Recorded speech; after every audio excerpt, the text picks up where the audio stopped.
हेडलाईन्सचे प्रायोजक आहे NBC bearings, लांब पळण्यासाठी।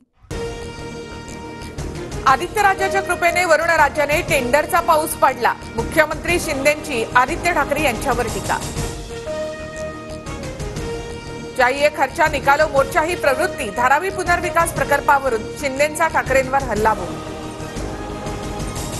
मातोश्री 1 ते मातोश्री 2 पर्यंतचा प्रवास अभिमानास्पद, मुख्यमंत्री शिंदेंचा उद्धव ठाकरेंना टोला। कोरोनातील ठाकरेंच्या चांगल्या कामाचं भाजपला पोटशूळ होता, म्हणून भाजपनं शिंदेंच्या तोंडून भाषण करून घेतलं। मुख्यमंत्र्यांच्या टीकेनंतर ठाकरे गटाच्या सुनील प्रभू यांचा पलटवार। आम्ही तिजोरी नाही तर रस्ते साफ करतो, बीएमसी घोटाळ्यावरून शिंदेंचा ठाकरेंना टोला। एकीकडे लोक मरत होते, दुसरीकडे ते पैसे खात होते। माझं कुटुंब माझी जबाबदारी, टेंडर सोयऱ्यांच्या घरी, जनतेनं फिरावं दारोदारी। मुख्यमंत्री शिंदेंची टोलेबाजी। टेंडर प्रकरणात महत्वाचा पैदा रोमिन छेडा। रोमिनला 270 कोटींची 57 कंत्राटं दिली। मुंबई पालिकांमधील घोटाळ्यांवरून शिंदेंचा ठाकरेंवर हल्लाबोल। मुंबईतून हिऱ्याचा एकही उद्योग बाहेर गेला नाही। देशातला सर्वात आधुनिक ज्वेलरी पार्क मुंबईमध्ये उभारणार। जीएसटी मध्ये सुद्धा सवलत देणार। उपमुख्यमंत्री फडणवीसांची सभागृहामध्ये माहिती। ड्रग्ज प्रकरणी 24,000 जण अटकेत।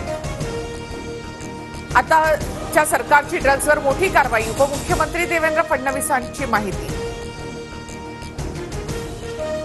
सलीम कुत्तासोबतच्या बडगुजर यांच्या पार्टीच्या व्हायरल व्हिडिओमधील फार्म हाऊस, बडगुजर यांच्या नातेवाईकांचेच। बडगुजर यांच्या चौकशीतून माहिती समोर। शिंदेंच्या आरएसएस मुख्यालयाच्या भेटीवरून सत्ताधारी पक्षांमध्येच नव्या चर्चेला तोंड। शिंदेंच्या रक्तामध्ये आरएसएसची विचारधारा। भाजप नेते प्रवीण दरेकर यांच्या विधानाने नवी चर्चा।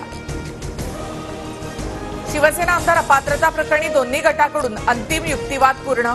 10 जानेवारीपर्यंत निकाल देण्याचे राहुल नार्वेकर यांच्यासमोर आव्हान। विधानसभा अध्यक्षांच्या निर्णयाकडे लक्ष। ताबा मिळाल्यावर एसआरए मधील घर 10 ऐवजी 5 वर्षानंतर विकता येणार। गृहनिर्माण मंत्री अतुल सावेंची मोठी घोषणा। राज्य सरकारकडून दारिद्र्य रेषेखालील अंत्योदय शिधापत्रिकाधारक कुटुंबातील महिलांना सिल्क साडी मिळणार। 24,58,747 महिलांना 5 रंगांमधील सिल्क साडीचं संक्रांतीपासून वाटप।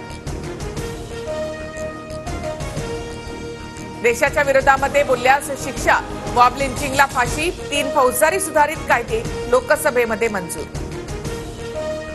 कोरोनाच्या JN1 व्हेरियंटचा धोका वाढला। राज्यामध्ये आज 14 नवे कोरोना रुग्ण।